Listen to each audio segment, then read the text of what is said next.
কোরবানির পশুর রক্ত বা বজ্র থেকে যে দুর্গন্ধ আসে সেটা দূর করার জন্য এই ধূপগুলো খুবই গুরুত্বপূর্ণ। একটা প্যাকেটে 12টা করে ধূপ আছে।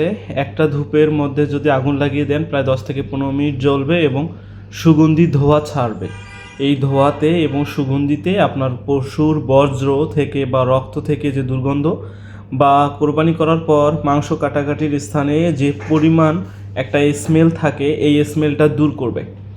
এটা খুবই গুরুত্বপূর্ণ, এটাতে ক্ষতিকারক কোনো কিছুই নাই। এটা লোবানের কাপ, খুবই গুরুত্বপূর্ণ, আপনারা এটা ব্যবহার করতে পারেন।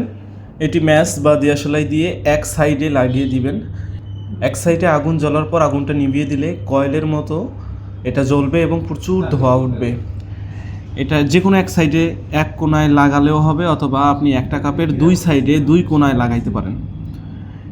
এই যে আগুন দেখতে পাচ্ছেন, এটা আস্তে আস্তে চতুর্দিকে ঘুরবে আর জ্বলবে এবং এই ধোঁয়াটা এত পরিমাণ ধোঁয়া আসবে যে আপনি যদি আবদ্ধ ঘরে জ্বালান পুরো ঘর অন্ধকারময় হয়ে যাবে। তো আপনি কোরবানির বজ্র বা কোরবানির রক্ত বা কোরবানির গরুর মাংস যেখানে কাটা হয় সেই জায়গায় এখানে দুই একটা লাগিয়ে দিবেন। ওই জায়গার দুর্গন্ধ বা যে স্মেলটা আছে সেটা দূর করবে এবং লোবানের স্মেল ছড়িয়ে দিবে এটি একটি ন্যাচারাল ফ্রেশনেস দিবে ইনশাআল্লাহ তাআলা।